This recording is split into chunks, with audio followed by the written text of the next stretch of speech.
Well, good afternoon. Today we're in Psalm 113, and it's really a psalm that's apropos for today, especially in the realm of worship. Uh, One of the problems that we're facing in nation is the decline of the church. It's a fact that membership in churches is diminishing. One of the attempts to stop the decline in the growth of the church was to become more relevant, especially in worship. And so we have tried to reach the culture by being more relevant in the worship service, and what we have found out that just didn't work. That's because fundamentally it just couldn't work. And that's what the psalmist is dealing with here. If you begin in verse number 1, it speaks about praising you to the Lord. Praise, O servants of the Lord. Praise the name of the Lord. And verse number 2, blessed be the name of the Lord from time forth and forevermore, from the rising of the sun unto the going down of the same. The Lord's name is to be praised. Now, what I mean by being fundamental is that we need to understand why we do praise. Praise can't be flattery, because then it's an empty praise and it doesn't really mean anything. In fact, it's hypocritical. And so there has to be reason to worship and to praise. And the mistake that I'm referring to is we started to worship and to be entertained, and just removed ourselves from really worshiping the Lord. And what you see here in verse number 1 through verse number 3 is praise is mentioned a few times here, and praise is to be directed to God, not to the assembly, but to God. And I think that if you don't really give some thought to this, then you're not going to be able to do it. And what I mean by that is worship takes reflection, and you have to have thought to what you're doing, and you need to have reason to praise, to speak worthy of the Lord, whether it's in song or prayer.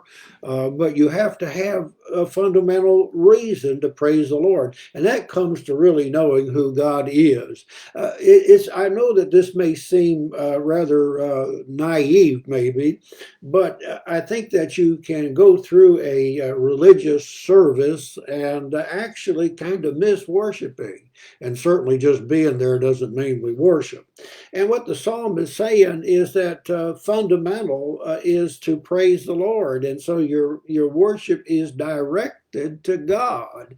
And notice here, he begins to tell us in verse number 4 and following why we should worship the Lord. And in the Psalms, you'll see this many times. And so he's not giving us everything that we might want to say today. But if you look at this, he'll say in verse number 4 that the Lord is high above the nations and his glory above the heavens. That is, he's transcendent.